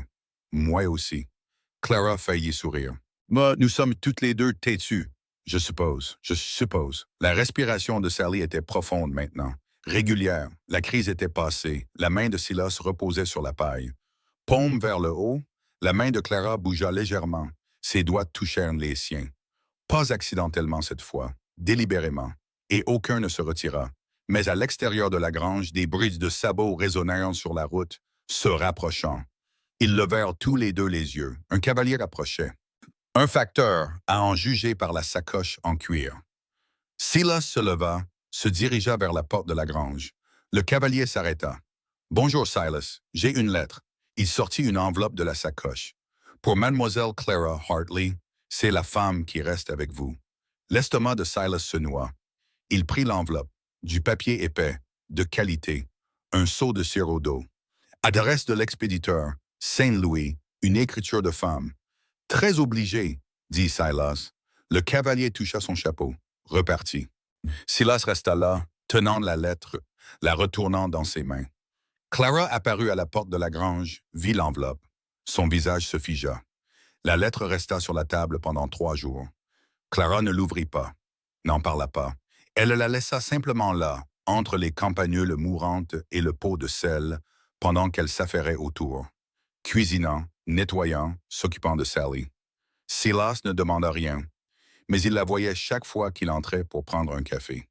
Le papier épais, Ou le seau de cire intact, son nom en écriture soignée. Octobre passa à novembre. Le peuplier derrière la cabane devint jaune puis nu. Le premier grand gel arriva. Sally s'améliorait lentement. La première semaine, elle ne pouvait pas se tenir debout sans aide.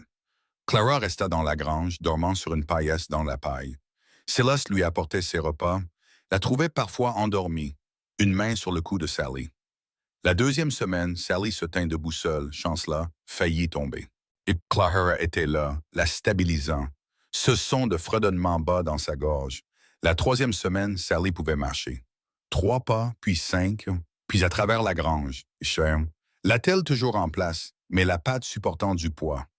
Ça tient, dit Clara. Elle avait les mains sur la fracture, les yeux fermés, sentant quelque chose que Silas ne pouvait pas voir. Les os se ressoudent. Je peux le sentir. Il ne demanda pas comment elle pouvait sentir une telle chose, il la crut simplement. Le soir, Clara chantait à la jument de vieux hymnes. Sa voix était fine, morçait parfois. Le plus beau son que Silas ait entendu depuis que Sarah chantait en travaillant. Il commença à apporter ses outils à la grange. Pas pour la clôture, autre chose. Il avait trouvé des planches de pin à l'arrière, du bon bois, sec. Il les avait gardées pour... Il ne se souvenait plus pourquoi. Maintenant, il savait. Il mesura, marqua, coupa. Ses mains se souvenaient des leçons de son père. Lentement et régulièrement, il laissait la scie faire le travail. La chaise prit forme, dossier, siège, accoudoir, des bascules courbées juste comme il faut. Il travaillait à la lueur de la lanterne après les corvées. Des copeaux de pin s'enroulaient à ses pieds. L'odeur du bois fraîchement coupé emplissait la grange. Clara ne demanda jamais ce qu'il fabriquait, mais parfois il levait les yeux et la surprenait en train de regarder. Elle détournait vite le regard, retournait à Sally. Le 21e jour, et 3 semaines après la fracture, Silas revint de la vérification de la clôture pour trouver Clara sur les marches du porche. Elle était assise, les bras enroulés autour de ses genoux, regardant la prairie. La lettre était dans sa main. Il attacha Sally au poteau d'attelage. Elle pouvait maintenant rester attachée, le poids sur 3 pattes, avec juste une légère préférence. Il s'approcha. « Ça vous dérange si je m'assois ?» demanda-t-il. Elle se décala. Il s'assit. La marche était étroite. Son épaule touchait la sienne. Aucun ne bougea. Le soleil se couchait, rouge et or. Une volée d'oies passa au-dessus, leurs cris solitaires et sauvages. « Pourquoi êtes-vous venu dans l'ouest ?» Les mots sortirent avant qu'il ne les ait prévus. Clara resta silencieuse un long moment. « Je pensais trouver quelque chose. »« Quoi? » ?»« Je ne sais pas vraiment. Un endroit. Peut-être un but. » Elle resserra son châle. « N'importe quoi sauf ce que j'avais. Qu'est-ce que vous aviez? » « Une chambre dans le grenier de ma cousine. Un travail à laver les vêtements des autres. Des hommes qui... » Elle s'arrêta. Des hommes qui pensaient qu'une femme seule leur appartenait. La mâchoire de Silas se serra. « J'ai vu l'annonce, » dit Clara. « Homme cherche épouse, ferme, vie respectable. J'ai pensé que je pourrais peut-être être quelque chose pour quelqu'un. Vous êtes quelque chose. » Elle le regarda. « Vraiment, vous avez sauvé Sally. Vous avez fait de cet endroit... » Il fit un geste vers la cabane. Les fenêtres propres, la cour balayée, les soucis qui fleurissaient encore près de la porte malgré le froid. Vous lui avez redonné l'impression d'être un foyer. Comme quoi? Comme un foyer. Les oies étaient parties maintenant, le ciel plus sombre, violet sur les bords. « Pourquoi êtes-vous resté? » demanda Clara. « Après la mort de votre femme, pourquoi ne pas vendre, aller ailleurs? » Les mains de Silas se crispèrent sur ses genoux.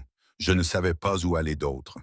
C'est ici que nous allions élever notre fille, où Sarah allait planter ses rosiers, où sa gorge se noie, où tous les rêves étaient. Clara termina doucement.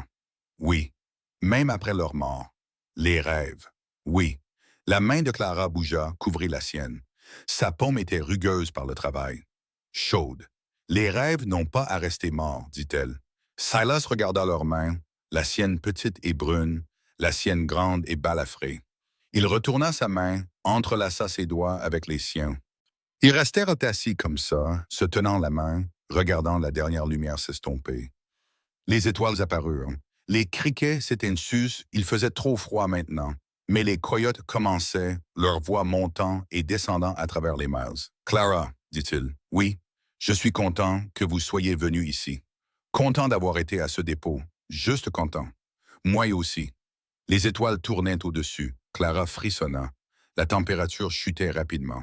« On devrait rentrer, dit-elle. On devrait. » Aucun ne bougea. Finalement, Clara se leva. Sa main glissa de la sienne. Elle entra. Silas resta sur le porche, sa main froide, là où la sienne avait été. Quand il entra enfin, elle était déjà dans le grenier. La lampe était éteinte. Il s'allongea sur sa paillasse près du poêle. Le sommeil ne vint pas. Le lendemain matin, Silas était dans la grange en train de finir la chaise quand Clara apparut à la porte. Elle tenait la lettre. Il posa le papier de verre. Attendit. « C'est de ma cousine, dit-elle. Elle m'offre un poste, un travail de gouvernante à Saint-Louis. » Les mains de Silas s'immobilisèrent. « Bon salaire, » continua Clara. « Chambre et pension, respectabilité. » Il ne pouvait plus respirer. « Je n'y vais pas. » Les mots restèrent en suspens dans la grange. Sally hennait doucement depuis son box. Clara se dirigea vers le petit poêle qu'ils avaient installé dans le coin pour garder Sally au chaud la nuit. Elle ouvrit la grille, jeta la lettre au feu. Le papier prit, ou s'enroula, le seau de cire fondit, goûta. Le tout se transforma en cendre. Elle referma la grille, se tourna pour lui faire face. « Je reste, dit-elle, si vous voulez bien que je reste. » Silas se leva. Des copeaux de pin tombèrent de ses genoux.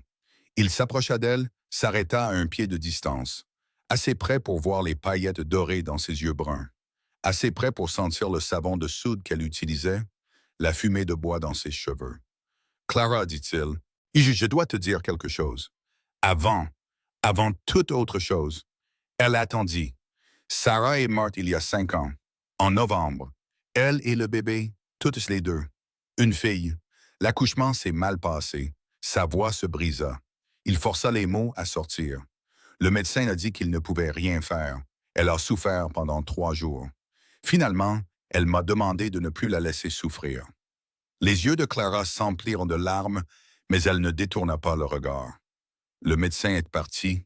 Ouais, a dit qu'il ne pouvait pas, qu'il ne voulait pas. Alors, il ne put finir. Tu lui as accordé la pitié, dit Clara doucement. J'ai tué ma femme. Tu as mis fin à ses souffrances. Ce n'est pas la même chose. Dis ça à... Il s'arrêta.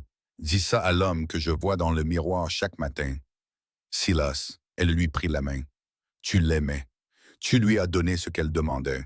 Cela demande plus de force que la plupart des gens n'en trouveront jamais. Ça m'a brisé. Je sais. Comment? J'ai trouvé ses affaires dans le grenier.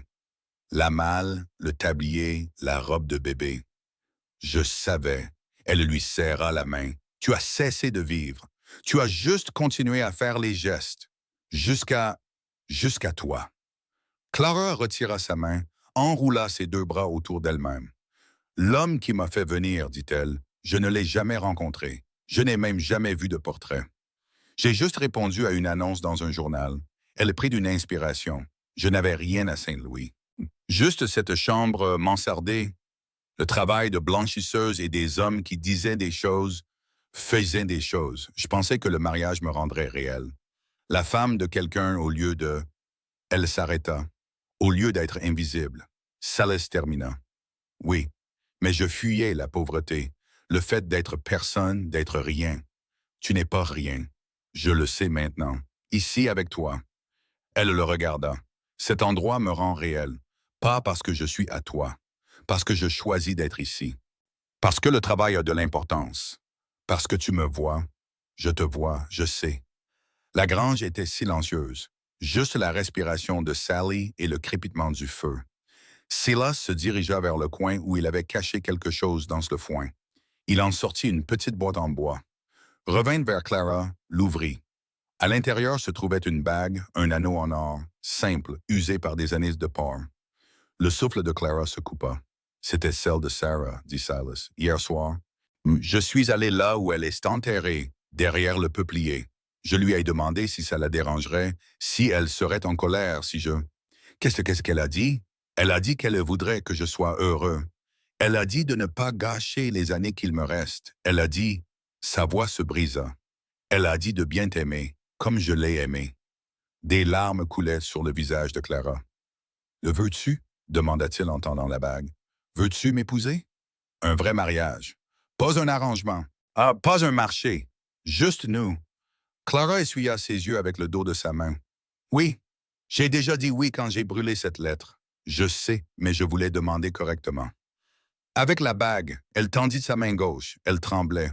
Il lui glissa la bague au doigt. Elle était assez juste, un peu lâche, mais elle tiendrait.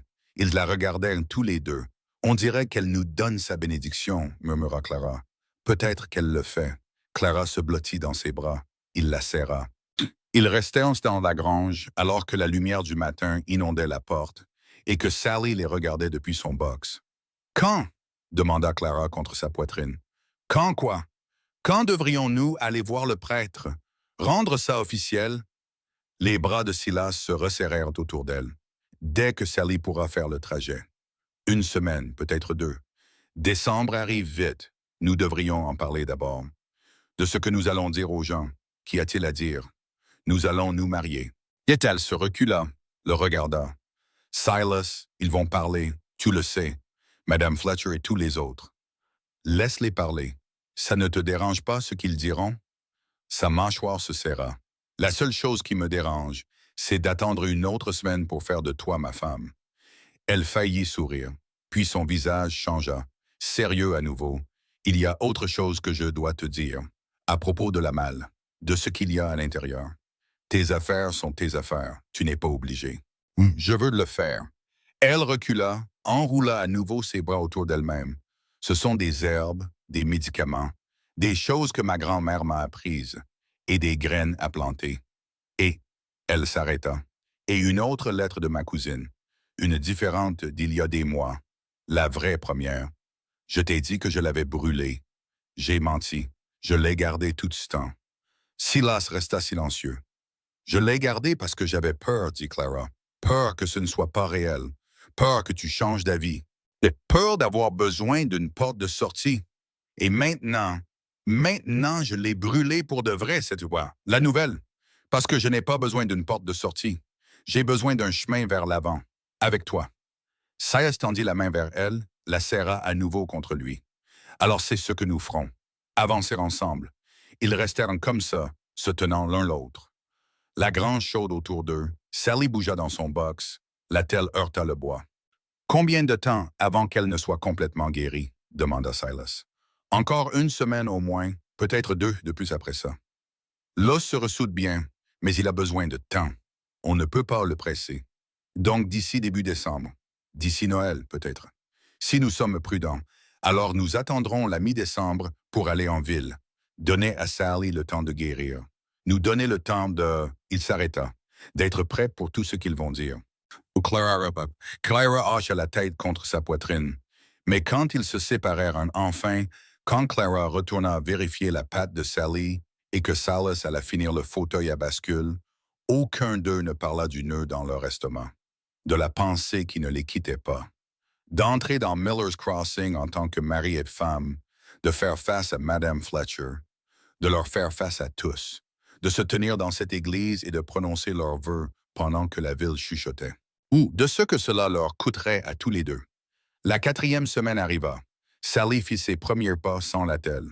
Prudent, hésitant, mais elle marcha. Clara pleura en la regardant. La gorge de Silas se noua. Début décembre, Sally pouvait marcher sur toute la longueur de la grange sans boiter. Pas encore prête pour le poids d'une selle, mais en voie de guérison. « Encore 2 semaines, » dit Clara. « Ensuite, nous pourrons essayer de la monter, doucement, sur de courtes distances. » Le 15 décembre, c'est là qu'ils iraient en ville. Silas le marqua sur le calendrier qu'il avait cessé d'utiliser il y a 5 ans. Il dessina un cercle autour de la date, le jour de leur mariage. Mais la nuit avant leur départ prévu, Clara descendit du grenier. Son visage était pâle. « Je ne peux pas le faire, » dit-elle. Silas se leva de sa chaise. « Faire quoi? Leur faire face? Madame Fletcher. »« Tous! » Sa voix tremblait. « Je pensais que je pouvais, mais je ne peux pas. Pas après ce qu'elle a dit. Marchandises abîmées. Je l'entends encore. Clara, tu ne comprends pas. » Ses mains tremblaient. À Saint-Louis, je n'étais personne. Ici, je pensais que je pourrais être quelqu'un. Mais retourner à ce dépôt, à cette ville, C'est comme redevenir rien. Tu n'es pas rien. C'est ce qu'ils verront, ce qu'ils diront. Elle enroula ses bras autour d'elle-même. Peut-être que nous ne devrions pas. Peut-être que nous devrions juste. Non. Silas s'approcha d'elle, lui prit les épaules. Écoute-moi. Tu as sauvé la vie de Sally. Tu as ramené cet endroit d'entre les morts. Tu... Il s'arrêta. Tu m'as ramené d'entre les morts. Mais ils ne le savent pas. Ils ne le voient pas. Je me fiche de ce qu'ils voient. Je me soucie de ce que tu es. Et tu es tout. Le visage de Clara se décomposa. Elle se mit à pleurer. Pas des larmes silencieuses, des sanglots qui secouaient tout son corps. Silas la serra contre lui, la laissa pleurer contre sa chemise. « J'ai peur, dit-elle. J'ai si peur. Moi aussi. » Elle se recula, le regarda. « Tu as peur? Je ne suis pas allé en ville depuis 5 ans. Je n'ai pas parlé à la plupart des gens depuis l'enterrement de Sarah. Maintenant, je vais y entrer et leur dire que j'épouse une femme qu'ils ont qualifiée de marchandise abîmée. » Il essuya ses larmes avec son pouce. « Je suis terrifié. »« Alors pourquoi? » »« Parce que tu en vaux la peine. Parce que nous en valons la peine. » Clara prit une inspiration tremblante, puis une autre. « D'accord, dit-elle, d'accord, oui, nous irons. » Mais cette nuit-là, aucun d'eux ne dormit. Et le matin, quand ils attelèrent le chariot et se dirigèrent vers la ville, Silas vit les mains de Clara trembler sur le sac de voyage posé sur ses genoux, de la même manière que ses propres mains tremblèrent sur les rênes, matin. Le ciel était à peine gris quand Silas se réveilla ce jour-là. Il était allongé sur sa paillasse près du poêle, regardant le plafond. Le plancher du grenier craqua au-dessus de lui. Clara était réveillée aussi. Mi-décembre, 4 mois depuis le dépôt. Les fenêtres de la cabane montraient un givre épais comme du coton. Il se leva, attisa le feu, mit le café à chauffer.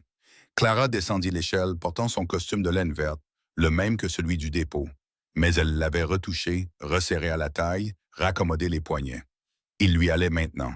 Ses cheveux étaient soigneusement épinglés, mais ses mains tremblaient alors qu'elle tendait la main vers la tasse de café qu'il lui offrait. « Café? » dit-il, « s'il te plaît. » Ils s'assirent à la table, la même table où ils avaient mangé du pain de maïs cette première nuit, où les campagnolées mortes avaient reposé dans le bocal Mason des mois auparavant. Silas enroula ses mains autour de sa tasse. La chaleur le brûlait, mais il s'y accrocha quand même. « J'ai quelque chose à dire, dit-il, avant d'aller en ville. » Clara attendit. Sarah est morte il y a 5 ans en Nomba. Elle et le bébé, toutes les deux. Sa gorge se nouait déjà, mais il continua. « Je l'aimais, mais elle est partie, et je suis toujours là, et je ne veux plus être seul. » La main de Clara se déplaça sur la table, couvrit la sienne. « Je sais, dit-elle. Tu me l'as dit dans la grange. Je sais que je l'ai fait, mais j'avais besoin de le redire. J'avais besoin que tu le saches. » Il la regarda. « Ce que je demande n'est pas juste. Te demander d'affronter ces gens en ville. Ceux qui... Je n'ai pas peur d'eux. Tu devrais. Ils parleront. Ils chuchoteront. Madame Fletcher, laisse-la chuchoter. » La prise de Clara se resserra. « Je t'épouse, toi, pas eux. » Ils finirent leur café en silence. Clara lava les tasses. Silas alla sceller la jument. Sally était plus forte maintenant. 4 mois depuis la fracture. L'attelle avait été retirée il y a 3 semaines. Elle pouvait porter un poids léger sur de courtes distances. Clara l'avait dit. Il la scella avec soin, vérifia la sangle 2 fois. Quand il la ramena devant, Clara attendait sur le porche. Elle avait trouvé un petit sac en tissu quelque part. De sa grand-mère, peut-être. « Qu'est-ce que c'est? » demanda-t-il. « Juste quelques affaires, au cas où. » Elle ne termina pas. « Au cas où quoi? » « Au cas où nous en aurions besoin. » Elle n'expliqua pas. Il ne demanda pas. Le trajet jusqu'à la ville fut silencieux. 8 miles à travers une prairie devenue brune et blanche avec l'hiver. Le givre était encore épais dans les ombres où le soleil n'avait pas atteint. Clara était assise derrière lui sur la selle, ses bras autour de sa taille. Il pouvait sentir sa respiration contre son dos. Miller's Crossing apparut, petite à l'horizon, puis plus grande. Puis ils descendirent la rue principale, passèrent devant Garvin's Feed, devant le saloon, devant le dépôt, où tout avait commencé. Les gens se retournèrent, les dévisagèrent. Silas sentit leurs regards comme des fers rouges. Il s'arrêta devant l'église blanche, un petit bâtiment, un clocher, à une cloche qui sonnait le dimanche. Le révérend Morrison habitait à côté. Silas ne l'avait vu qu'une poignée de fois. L'enterrement de Sarah, quelques autres. Il aida Clara à descendre. Sa main était froide dans la sienne. Ils se dirigèrent vers la porte du révérend. Silas frappa. Des pas à l'intérieur. La porte s'ouvrit. Le révérend Morrison était plus âgé que dans le souvenir de Silas. Cheveux gris, épaules voûtées, mais ses yeux étaient bienveillants. « Silas, dit-il, ça fait longtemps. »« Oui, monsieur. Que puis-je faire pour vous? Nous aimerions nous marier si vous le voulez bien. » Le révérend regarda Clara. Ses sourcils se haussèrent légèrement. « C'est la jeune dame du dépôt, Mademoiselle Hartley, » dit Clara. « Clara Hartley. » Elle fit une pause. Bientôt, Clara Crane. La poitrine de Silas se serra en entendant son nom comme ça. Clara Crane. La bouche du révérend tressaillit, presque un sourire. « Eh bien, entrez donc, nous aurons besoin de témoins. » Ils le suivirent dans le salon. Bois sombre, meubles lourds, une Bible sur la table, ouverte et bien usée. « Attendez ici, dit le révérend. Il sortit par la porte de derrière. Silas et Clara se tenaient dans le salon, ne se touchant plus, mais proches. « Crane, dit Clara doucement. Je ne connaissais pas votre nom de famille jusqu'à maintenant. Je n'ai jamais demandé. Crane comme l'oiseau, le nom de mon père, celui de son père avant lui. C'est un bon nom. » Le révérend revint. Avec lui se trouvait la postière, Madame Green, aux cheveux gris, yeux vifs, et derrière elle, Madame Fletcher, la femme du chef de guerre, celle qui avait dit « marchandises abîmées ». Silas sentit Clara se raidir à côté de lui. « Ce sont vos témoins », demanda Silas. Sa voix sortit plus dure qu'il ne le voulait. « À moins que vous n'en préfériez d'autres, » dit le révérend d'un ton neutre. Silas regarda Clara.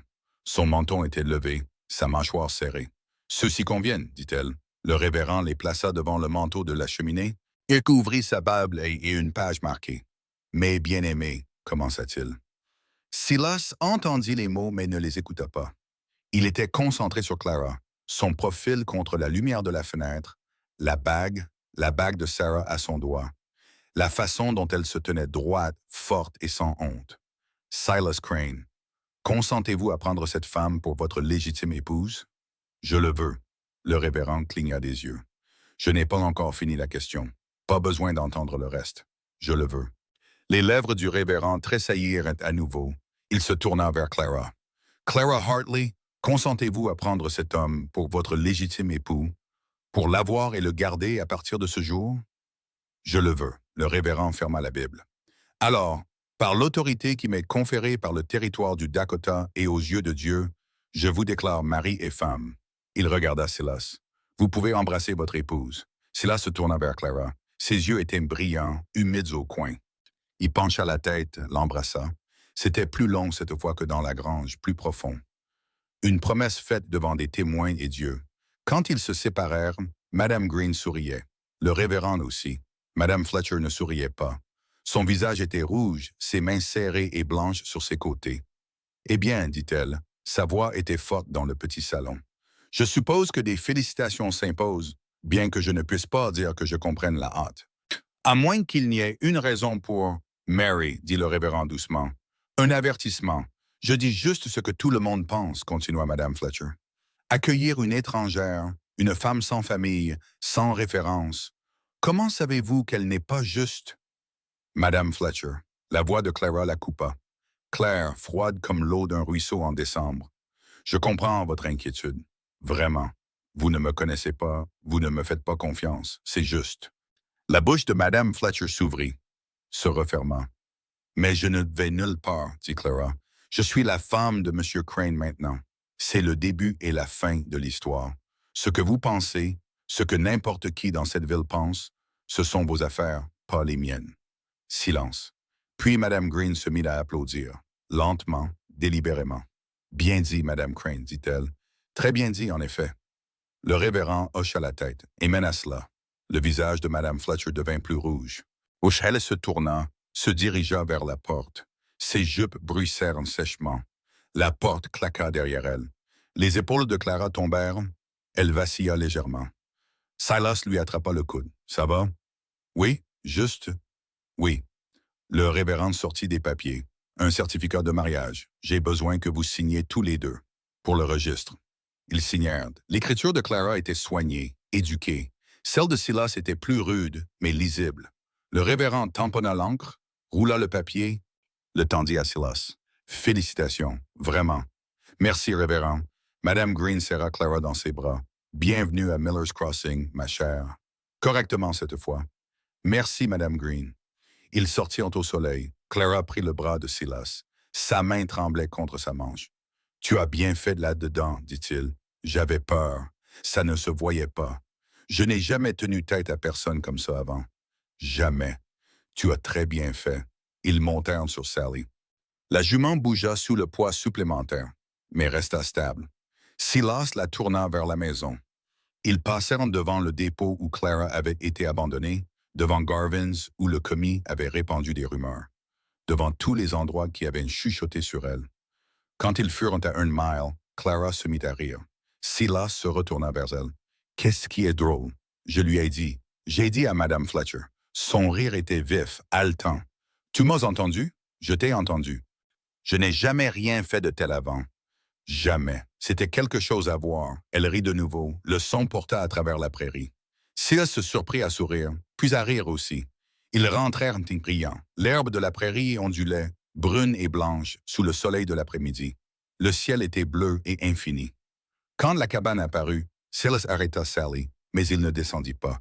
Il tendit la main derrière lui, retira la bâche qui couvrait quelque chose dans la benne du chariot qu'il avait attelé à Sally ce matin-là. « J'ai un cadeau pour toi, dit-il, un cadeau de mariage. » Clara se tourna pour regarder. Sous la bâche se trouvait un fauteuil à bascule, en pin, sculpté à la main. Les accoudoirs lisses comme du verre, les bascules parfaitement courbées. La main de Clara se porta à sa bouche. « Je l'ai faite pour toi, dit Silas, dans la grange, pendant que tu t'occupais de Sally. J'ai dit, pensé que tu voudrais un endroit pour t'asseoir le soir. » Clara descendit, toucha la chaise, ses doigts tracèrent l'accoudoir, le dossier, testant les joints. « C'est magnifique, murmura-t-elle. C'est juste du pain, c'est parfait. » Silas souleva la chaise du chariot, la porta sur le porche, la plaça à côté du vieux fauteuil à bascule, celui dans lequel il s'était assis seul pendant 5 ans. 2 chaises maintenant, côte à côte. Clara s'assit dans la nouvelle, se balança. Elle bougeait doucement et silencieusement. « Assieds-toi avec moi, dit-elle. » Silas s'assit dans sa vieille chaise, se balança. Il bougeait en rythme, d'avant en arrière, d'avant en arrière. Le soleil se couchait. Le ciel devint or, puis orange, puis rouge, se fondant dans le violet. Sally paissait dans l'enclos. Plus de boiterie maintenant guérie, l'herbe de la prairie chuchotait dans le vent. Un faucon décrivait des cercles au-dessus, attrapant les derniers courants thermiques. « À quoi penses-tu? » demanda Clara. Silas la regarda. Sa femme, son profil contre le coucher de soleil, la bague de Sarah à sa main. « Je pense que je suis allé en ville ce matin pour du fil de fer barbelé et du sel, dit-il. Je suis rentré avec une femme. » Clara sourit. « Le meilleur échange que tu aies jamais fait. Le meilleur échange que j'ai jamais fait. » Elle tendit la main, prit la sienne.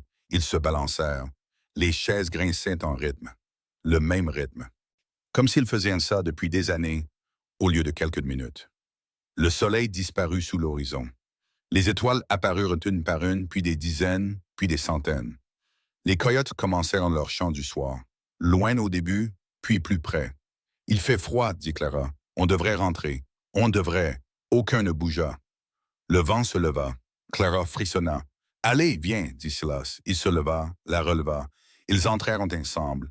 La cabane était chaude, le feu brûlant régulièrement, le grenier attendant. Mais avant de monter à l'échelle, Clara alla à la fenêtre, regarda la prairie, les étoiles, le ciel infini. « Qu'est-ce que tu regardes? » demanda Silas. « La maison, dit-elle. » Il vint derrière elle, l'enlaça, posa son menton sur sa tête. Ensemble, ils regardèrent le paysage. L'herbe brune, les étoiles froides et la forme sombre du peuplier où Sarah et le bébé reposaient. C'était la même vue que Silas avait eue pendant 5 ans. La même prairie, les mêmes étoiles, la même solitude. Mais elle semblait différente maintenant. Elle ressemblait à de l'espoir. Clara se tourna dans ses bras, l'embrassa, puis le conduisit à l'échelle. Ils montèrent ensemble au grenier, à l'espace qu'ils partageraient désormais. Dehors, le vent secouait la fenêtre, un froid de décembre s'installant pour la nuit. Mais à l'intérieur, il faisait chaud, sûr, plein. Clara déballa son petit sac en tissu, celui qu'elle avait ramené de la ville. À l'intérieur se trouvaient les sachets de mousseline, les herbes de sa grand-mère, et au fond, un papier plié, jauni, vieux. Elle le déplia avec soin, le tint à la lumière de la lampe. C'était un certificat de mariage, celui de sa grand-mère, daté de 1831. Elle me l'a donné avant de mourir, dit Clara. Elle m'a dit de le garder pour quand je trouverai le bonhomme. Elle regarda Silas. Je pense qu'elle t'aimerait bien. J'aurais aimé la rencontrer, moi aussi. Clara plia le certificat, le mit dans sa malle, maintenant déverrouillée. Ouverte à côté de sa malle à lui, deux malles, deux vies qui commençaient à fusionner. Ils s'allongèrent ensemble sur la paillisse, sa tête sur sa poitrine, son bras autour de ses épaules. Dehors, le vent se renforça, mais ils étaient ensemble maintenant. Et le matin, ils se réveilleraient en tant que mari et femme, commenceraient leur première journée complète en tant que monsieur et madame Crane. Oui, pour la première fois dans 5 ans, Silas ne se contentait pas de respirer, de survivre. Il vivait. Il ferma les yeux, sentit la respiration de Clara ralentir, s'approfondir contre lui. Le sommeil arrivait enfin. Mais juste avant qu'il ne l'emporte, il entendit quelque chose. Un son de l'extérieur. Des bruits de sabots, rapides, se dirigeant vers la cabane. Ses yeux s'ouvrirent. Qui pouvait bien chevaucher ici si tard, si loin de la ville, au milieu d'une nuit de décembre? Silas se glissa hors des bras de Clara, se dirigea vers la fenêtre du grenier. Un cavalier dans la cour, le cheval respirant fort, de la vapeur s'échappant de ses naseaux dans l'air froid. Le révérend Morrison. Silas descendit rapidement l'échelle, attrapa son manteau, sortit. Révérend. Son souffle formait des nuages. Quelque chose ne va pas. Le vieil homme descendit de cheval, raide. Rien ne va pas. J'ai juste oublié de vous donner ça. Il tendit un petit paquet enveloppé dans un tissu. Un cadeau de mariage de ma défunte femme. Elle aurait voulu. Il s'arrêta. Eh bien, il semble juste que vous l'ayez. Silas prit le paquet, lourd. Il le déballa. À l'intérieur se trouvait une poêle en fonte, vieille mais bien culottée. Et en dessous, une petite Bible avec une couverture en cuir usé. La poêle était la sienne, dit le révérend. Elle a cuisiné chaque repas dedans pendant 40 ans. Et la Bible? Eh bien, chaque foyer en a besoin d'une. Révérend, je ne peux pas. Vous pouvez. Et vous le ferez. Le vieil homme sourit. Madame Green vous envoie également ses salutations. Elle a dit de dire à votre épouse qu'elle est la bienvenue au cercle de quilting au printemps. Il remonta à cheval, toucha son chapeau. Vous avez choisi une bonne femme, Silas. Ne gâchez pas les années qu'il vous reste. Il s'éloigna dans l'obscurité. Silas resta là, tenant les cadeaux. La poêle gardait encore la chaleur d'avoir été portée contre la poitrine du révérend. La Bible était douce au toucher. Quand il rentra, Clara était en haut de l'échelle. Qui était-ce? Le révérend nous a apporté des cadeaux de mariage. Il lui montra. Elle descendit, prit de la poêle, passa son pouce sur la surface lisse. Elle est parfaitement culottée, dit-elle. Quelqu'un a aimé cette poêle. C'était celle de sa femme. Elle est morte il y a quelques années. Clara la serra contre sa poitrine. Nous en prendrons bien soin. Ils retournèrent au grenier, à leur paillasse. Mais cette fois, quand Silas ferma les yeux, le sommeil vint facilement. Le matin arriva, froid. Le vent de janvier secouait la fenêtre. Silas se réveilla à l'odeur du café et de quelque chose d'autre. Du bacon qui frissait, du vrai bacon, pas du lard salé. Il s'assit. Clara n'était pas à côté de lui. Il descendit. Elle était au poêle, utilisant la poêle du révérend. Ses cheveux étaient détachés, lâches autour de ses épaules. Elle portait le tablier de Sarah par-dessus sa robe brune. « Bonjour, mon mari, dit-elle, sans lever les yeux de la poêle. « Mon mari. » Le mot semblait encore nouveau, nous. Bon et nouveau, bonjour, ma femme. Elle sourit à cela, retournant le bacon. Nous devons retourner en ville bientôt pour les provisions d'hiver. De vraies provisions, cette fois. Salas versa du café, s'assit à table. Nous irons ensemble. Ensemble? Elle acquiesça. Ils mangèrent du bacon et du pain de maïs, burent du café dans les mêmes tasses en étain qu'ils avaient utilisées ce premier matin. Mais tout était différent maintenant. Après le petit déjeuner, Silas alla voir Sally. La jument se tenait dans son box, forte et sûre d'elle. Pas d'attelle, pas de boiterie. 5 mois depuis la fracture, guérie. Tu es de nouveau entière, ma fille, dit-il en lui grattant entre les oreilles. Clara apparut à la porte de la grange. Je pensais au jardin. Qu'en est-il? Le printemps est encore loin, mais nous pourrions le planifier maintenant. Quoi planter? Où? Elle s'approcha. Bah, votre femme voulait des fleurs. Nous pourrions en planter avec les légumes. Les deux, dit Silas. Les deux. Ils passèrent la matinée à arpenter le potager. Clara indiqua où iraient des toiles, où les haricots pourraient grimper, où les rosiers de Sarah pourraient enfin pousser. Ma grand-mère m'a appris le compagnonnage des plantes, dit Clara. Les soucis éloignent les parasites. Plantez-les sur les bords. Vous en avez déjà planté près de la porte. Je l'ai fait. Ils ont bien poussé. Elle s'agenouilla, toucha la terre gelée. Ce sol s'est reposé pendant 5 ans. Il sera riche au printemps. Silas s'agenouilla à côté d'elle, posa sa main sur la sienne sur le sol froid. Merci, dit-il. Pourquoi? Pour avoir vu ce que cet endroit pouvait être, pas ce qu'il était. Elle retourna sa main, entrelaça ses doigts avec les siens. C'est réciproque. Ils travaillèrent toute la journée. Salas répara la clôture. Clara organisa la cave, faisant l'inventaire de ce qu'ils avaient, de ceux dont ils auraient besoin. En fin d'après-midi, le soleil baissait, le ciel se colorait. « Viens t'asseoir avec moi », appela Clara depuis le porche. Salas se lava à la pompe. L'eau était si froide qu'elle piquait. Il s'essuya les mains sur son pantalon, se dirigea vers le porche. Clara était dans son fauteuil à bascule. Le sien attendait. Il s'assit. Ils se balancèrent. Le rythme venait naturellement maintenant, comme s'ils faisaient ça depuis des années. Sally paissait dans l'enclos, bouche s'emboîter. L'eau avait guéri droit et solide, comme Clara l'avait dit. La prairie s'étendait à l'infini, l'herbe brune bougeant en vagues. Le peuplier derrière la cabane avait perdu toutes ses feuilles. Des branches d'us noires contre le ciel rouge. 2 tombes en dessous, Sarah et Rose. Clara avait arraché les mauvaises herbes autour des croix en bois. La terre était entretenue maintenant. Pas oublié. J'y suis allé ce matin, dit Clara doucement. Aux tombes. Je leur ai dit merci. La gorge de Silas se serra. Pourquoi? Pour toi? Pour ça? Elle fit un geste vers la cabane, la prairie, tout, pour m'avoir donné un endroit où appartenir. Tu appartiens ici, Young, je sais. Il m'a fallu un certain temps pour le croire, mais je le sais maintenant. Le soleil descendit plus bas, le ciel passa du rouge au violet, puis au bleu profond. Les étoiles commencèrent à apparaître. Une volée d'oies passa au-dessus, des migrateurs tardifs. Leurs cris portèrent loin dans l'air froid. L'année dernière, à la même époque, dit Silas, j'étais assis ici même, seul, à regarder le même coucher de soleil. Je comptais les jours jusqu'à l'hiver, me demandant si j'allais survivre jusqu'au printemps. Et maintenant j'ai hâte que le printemps arrive, pour voir ce que tu planteras, pour le voir pousser. La main de Clara trouva la sienne. Nous le planterons ensemble. Ils restèrent assis alors que l'obscurité tombait. La température chuta, mais aucun ne bougea pour rentrer.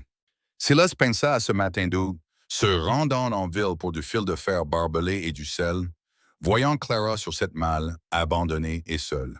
Le choix qu'il avait fait sans savoir pourquoi. Le meilleur choix de sa vie. « Clara, dit-il, je suis content que tu sois restée. Où d'autre serais-je allé? Saint-Louis, ton cousin. » Non. Elle lui serra la main. « C'est chez moi maintenant. Ta maison est ma maison. » Ce mot qui n'avait signifié que douleur pendant 5 ans.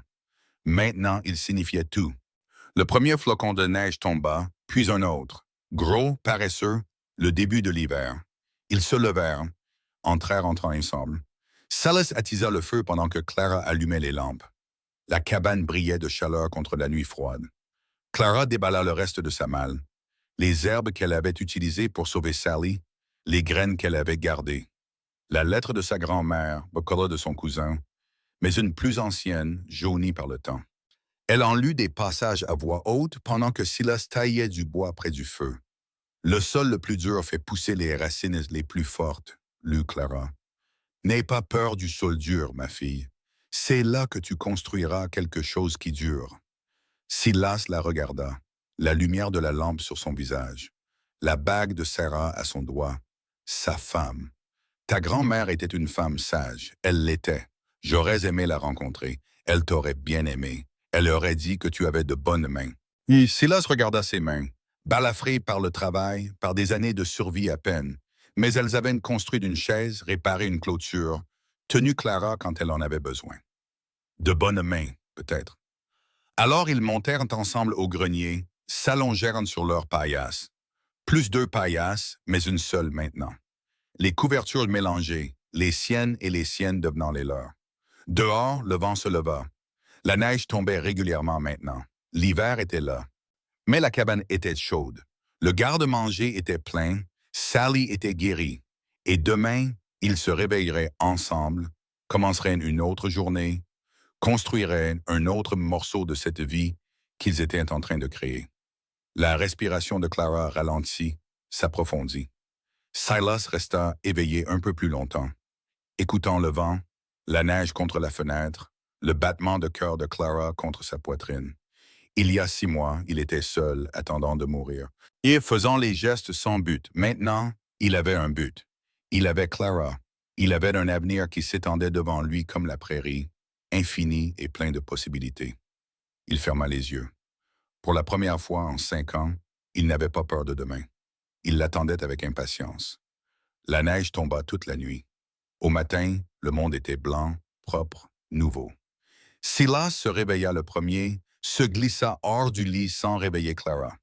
Il attisa le feu en bas, mit le café à chauffer, Jay regarda par la fenêtre le paysage transformé. Tout était différent.